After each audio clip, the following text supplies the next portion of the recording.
things I want to say. It's so hard. Oh my gosh. But yeah, TV shows are fun as well if you have a wonderful community. And Nicely you meet put. wonderfully, yes. Please welcome to the stage, Michael James Shaw and Cassidy McClincy. There you go. Oops. Have a microphone. There you go. Why, hello, everybody. Perfect. Thank you. Welcome. Why, Hello, thank hello. you so much. We made it. Hey. We're live. Yes, thank you, convention gods. Sorry, I pulled the fire alarm. Needed a smoke break. I needed to start my own fire. Well, it's so nice to have you guys here. Thank you so much. The audience has been briefed on saying we're not allowed to mention anything specific, struck works, TV, or movies. So we're going to make it just kind of a fun, intimate thing. Anything you want to talk about, this is just a real great moment to get away from industry stuff and kind of find out a little bit more about you. Wow. All right. So, general question right off the back. How did both of you get into acting? Oh, gosh. Okay. Shall I go first? Yeah, go for it. All right. Hello, everybody. Good to see your beautiful faces. Thank you for coming out to Pittsburgh. Woo! I started out doing dancing when I was 7 and liked doing musical theater as well. And then I found out there was an open call for an agency. And I got my first agent at 9. And then I was auditioning, doing like commercials and stuff. And then I started doing online school, like homeschooling. And I booked my first like big girl role when I was 14. I was like, whoa, I can make a living off of this. Okay, that's what I'm going to do. And then I've been just kind of doing online school throughout college. High school. Gosh. And then I booked Walking Dead when I was 17 through an audition that I taped with my mom in my basement. And no, it was my garage. Yeah. And life has been changed ever since then. It was lovely. Awesome. But yeah. I started out playing sports, and a mentor of mine, she encouraged me to audition for this cast of Ragtime. It's like a national high school cast of Ragtime. And I'd done some theater stuff, but never really like ventured into it. So it was like 300 kids around the U.S. who auditioned for it, and 30 were cast. This is like my junior year of high school. And I was like, maybe I could do this. And like I quit football the next year and ended up going to undergrad for theater at Howard University in DC. And then from there, I went to Juilliard for grad school. Woo!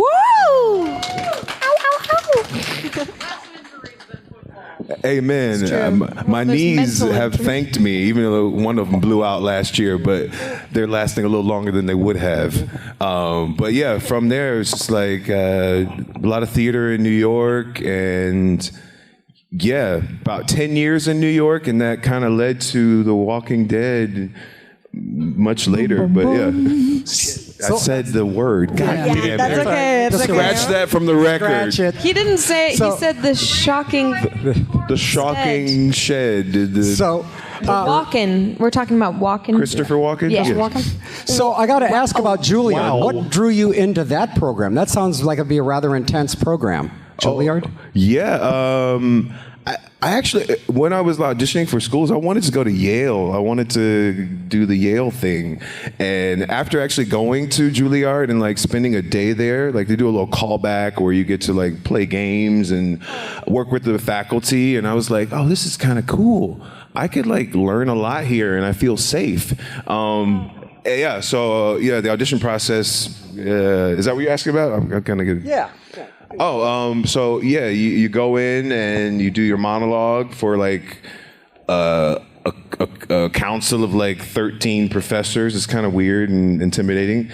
And then you go away for a bit, and then you find out if you get a callback or not. It's very strange, but yeah, it was a beautiful time in my life. Going to New York, moving to New York, and getting to study theater. Like, it's kind of rare you get a chance to just dive deep into a subject or a profession, I guess, and learn the ins and outs of it. Well, you're a writer also. Did you start writing first or acting first, or they kind of came together at the same time? I am a writer, but I'm more of a poet. That's kind of my deal. But it kind of unearthed itself later, you know. It was actually while I was at Juilliard, we had a poetry class, and every week we would have to write like a slam poem or a poem based off of another author's like format, and I kind of got into it, and that's kind of been another one of my side kind of talents that I just keep working on. It's not really a public thing, but it's really just me expressing myself. Yeah. I actually went to an open mic last week. I didn't get up yet, but I'm going back again when I get back to LA. Yeah. Yeah. You should come with. Yeah, I was like, come on, guys, let's go have a little mob. Like, let's go support. I love that. I didn't know that you wrote poetry. That's so cool. Yeah. I know he's an incredible musician, guys. Oh, really? Yeah. Yeah, Insane. I write music and I sing too. Yeah. And he makes cool sounds also with a computer. Yeah, I'm a producer. Like I work on Logic Pro, and I just got an MPC, so I've been learning that. Yeah. So you're definitely using some downtime for some good stuff. Oh yeah. You got to keep the mind going, you know. Making magic. And Cassie, you started out pretty early. You said around 9 years old. Was that in film or TV? What was the transition between the two, and which do you prefer? Oh gosh. Well, I did just. I can't talk. It's so annoying. There's some things I want to talk about, and Just I'm take your so excited, time. but I can't. So when I was 9. Oh, actually, you know what's cool is I was a photo double when I was like 10 or 11, and it was for this movie called Parental Guidance. That was my first introduction to being like on a movie set and seeing how it actually works. And Marissa Tomei, who's going to be here this weekend, was the mom in it. So I met her and I was like, oh, she's so cool and nice. And now I'm going to see her again, and it's going to be a weird full circle moment. But yeah, I started out doing commercials. That's what I was getting as a young theatrical kid, doing like Crayola and toilet paper commercials and stuff. And then I like movies more because it's kind of like there's more variety, and it's kind of fun to have such a time crunch to fit in a whole story. To make a whole story in a month it's such a challenge, but I feel like everyone is kind of like a well-oiled working machine, or it's the opposite, and it's really like, how are we going to do this? But yeah, the things I want to say, it's so hard. Oh my gosh. But yeah, TV shows are fun as well if you have a wonderful community. Mm-hmm. And Nicely put. Yes. All right, let's get to. I have one more question. Anyone have a question on this side of the room? Please line up over there, where Kyle's at. If you're on this side of the room, you can line up over there, and I'll get to your questions. I have one more question while those guys are lining up.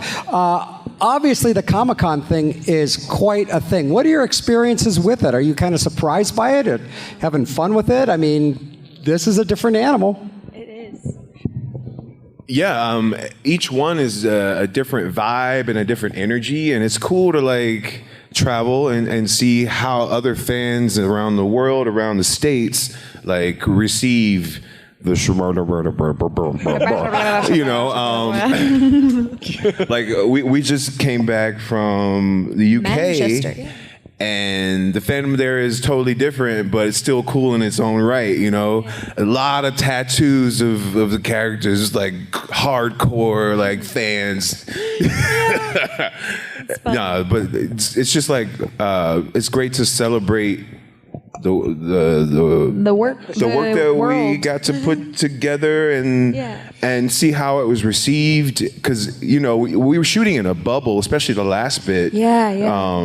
It's COVID, so it was a little weird, but the camaraderie and the friendship that we were building at the time, it's still palpable in the work, and that's really cool to see and feel, you know? It's also cool to see the fans make friends and family through these conventions as well. That is something I love to see because it feels like this thing we did connected us and everyone that watches it as well. So it's like, it just feels really good. Yeah. Great. We're going to get to the question. Were you guys familiar with any of the graphic novels? The comic books? Yeah, the comic books. Familiar with them before you started? Before. Yeah. No, not before. No. Oh, nice. I didn't even know who I was auditioning for. Yeah. It was dummy sides. I was like, oh, this guy's cool, yeah. And then they sent me the actual like book, and I was like, whoa, that's gonna be me? What? That's so cool. Yeah, I didn't know about the comic books until I booked it, and then I knew about them, but I didn't know which character I was. I guessed though, based off of what the show was, and I'm a teenage girl. I was like, how many teenage girls are in the comic books? But yeah, it's great. We have some water for you there if you'd like any. Let's get to some of your questions. Though I do want to ask on the dummy sides, do you remember what fake name your character was given? Molly. Molly. Yes, because I just played a character named Molly before the last role I booked before walking. Before walking into a new role. Before locking the shed. That was scary, man. Yeah, it was named Molly, and I was like, oh, another Molly. And it wasn't. It was a fake name. I don't remember what the name was. But I will say the first scene in the packet was similar to the scene with Eugene, but it was a little more rough and tumble. Some Russian roulette was played. Yeah. Yeah, Can I start on this side since I've got more? Absolutely. All right, we have our first question right here. Hello. Terrifying. Hi. Hi. Hello. So I wanted to ask you, what is your favorite character complexity? Like, what's your favorite thing that makes a character super complex? Where are you from? I'm actually from here. It's just my character. So. Oh, nice. I need your accent skills. Oh gosh, character complexities. I love getting physical, like falling into like a certain physicality. I feel like that is one of the most interesting aspects to finding a new character. Like how do they sit? How do they walk? How do they communicate through their body language is probably one of the most interesting things for me. I'm interested to know what you... Usually, I get like these opposite things. Like, me as Michael, like I'm usually attracted to things that are unlike me or things that I wish to be. So I end up usually booking those roles because I'm not like that guy I played in that show. But there are parts of me that aspire to be, so I kind of learned those things and kind of took on his discipline. So I really like when I have to like change who I am at the core a little bit to tap into a character. Like I played another character on another show where he was a bit more outlandish and like a jokester, and it was really hard for me. But I enjoyed the fact that I had to like change or pull a different part of myself out to actually manifest him. Then you learn so much about who you are and kind of What just scares grow as a you. person. Yeah. That's so cool. Okay, That's a great question. Great question. Thank you. And another question right here. Now, what was I going to ask? What's up, Robert? How you doing? Rob. Favorite music or favorite artist? Oh, that's so hard. Or what are you currently listening to? Currently? Oh my gosh, that's so hard. Oh my gosh, I'm blanking. Oh. I'm a big fan of Tom Misch. He's kind of like a guitarist, but he's a British soul artist. Yeah, I've been vibing with all of his albums. Let's see. I like indie music. I Well, I'll say I just went to a Mac DeMarco concert and a Hozier concert. Hozier? I don't know how to say his name. Gosh, this is hard. I like Joni Mitchell. I like Jack Johnson. I always listen to Jack Johnson in the car with my sister. King Cruel.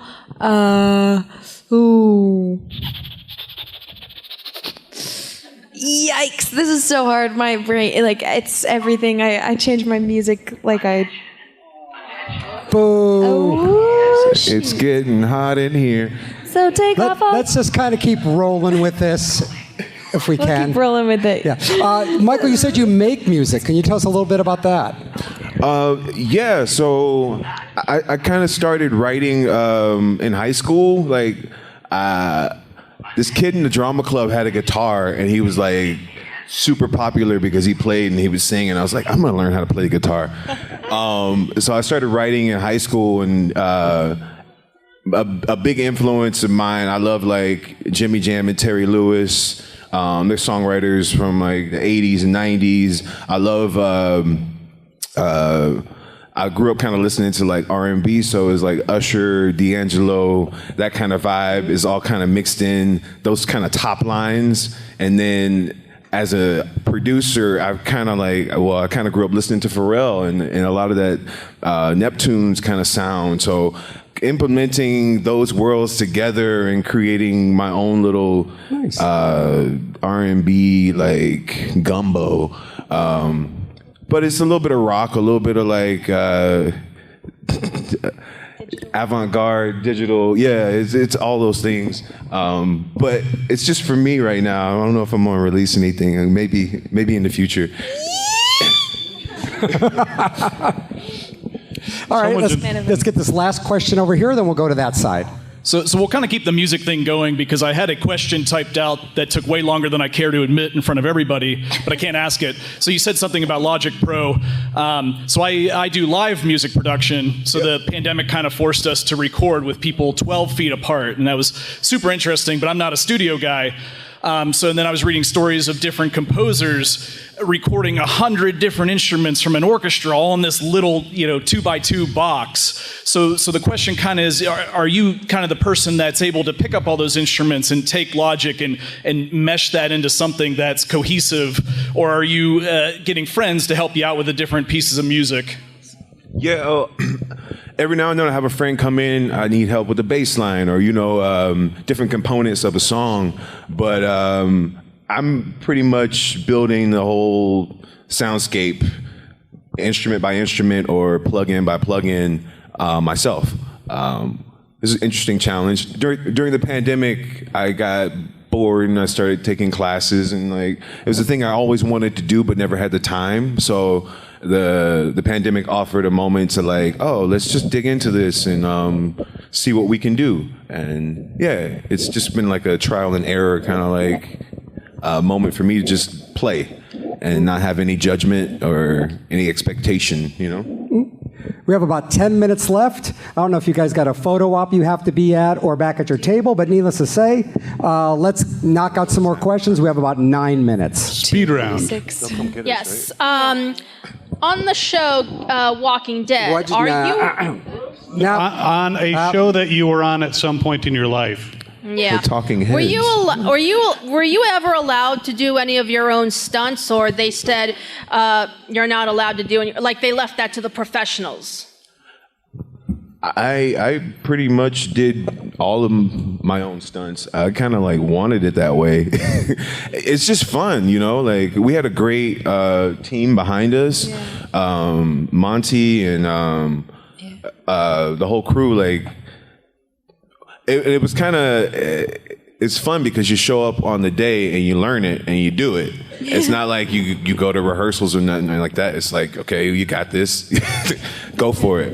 And it was fun just to test yourself and like really be physical and almost not know how it's going to pan out, but just show up and be game for it, Yeah. I didn't have very many stunts. There was one time jumping off a roof and I really wanted to, but they wouldn't let me because I hurt myself just walking through day-to-day life. So they were like, no, Cassidy, you are not jumping off a building. But yeah, I did get to do a lot of the stuff that I did have to do, which wasn't very much, but yeah. Like I learned how to do the bow stuff, which was fun. But then they didn't really use it, but it was still really cool skill to learn. Okay. Next question, please. Thank you. When you're not acting, what are some things you like to do for fun? Hi, Izzy. Music. You did a show. Didn't you do a show? I did a little jazzy show. Yeah. I love Ella Fitzgerald. I think she's an incredible singer. So I did a jazz show with some of her songs, yeah, I'm also trying to start making music as well. And this woman has the voice of an angel. This man has the voice of an angel.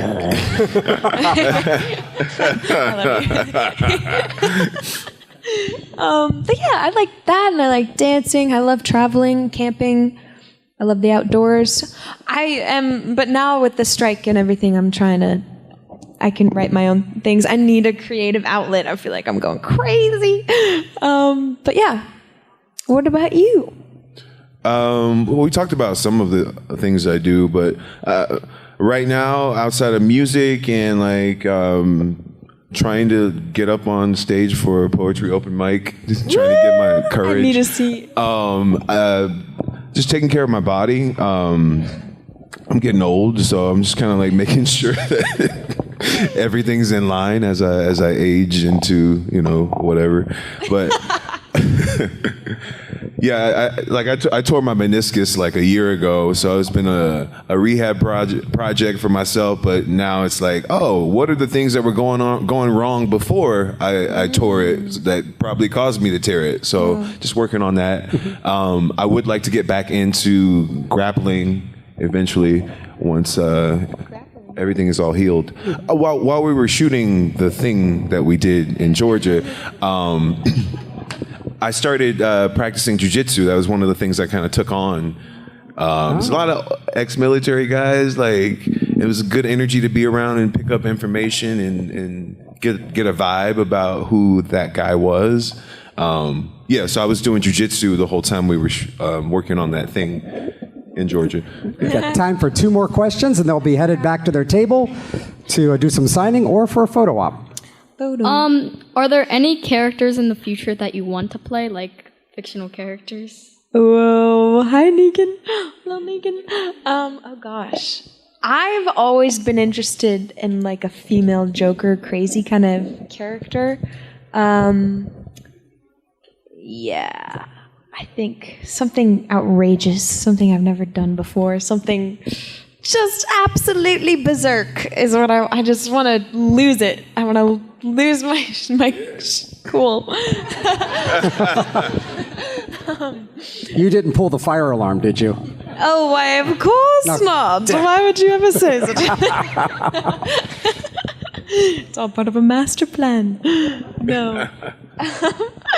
Yeah, I love that question. I would say some kind of female Joker. And then there's Harley Quinn right behind you. That's weird. What the heck is happening? Some kind of synchronicity. But yeah, what about you? What kind of character? I would love to play, if they ever brought him back into the other universe, Bishop would be kind of cool. I kind of love that character. But anything that challenges what I've already done, that's kind of the thing. I want to step into a different pair of shoes. Yeah. Or learn a new skill also. Or Rogue. Someone said something about Rogue, which would be fun. Not being able to touch anyone, but that's such a hard thing for me to do. But yeah, anyway, okay. We got time for one more quick question. Let's make it happen. No pressure. How long did you play football for? I played for 6 years. I was middle school up until my junior year. Yeah. Nice. What teams do you like? I don't watch football anymore. It was, it was something I was good at. And my dad was like, yeah, you got to do that, okay? And I did it. until I found the stage, and then that was. Thank goodness for that. Cassidy, how long did you play football for? Oh God, I'm still playing, All yo. right. No. Well, I don't know how to play football. I don't even know how to watch it. I don't know. thank you guys for coming out. Thank you all. Give it up. Thank you so much, guys. Yeah. Peter the Alarm System Roll, give it up. Michael James Shaw, Cassidy McClincy, you could do better than that. Come on. This is Ross Marquand, and you are watching Fandom Spotlight, which is awesome. So like, share, and subscribe. Oh, and have fun and follow your fandom.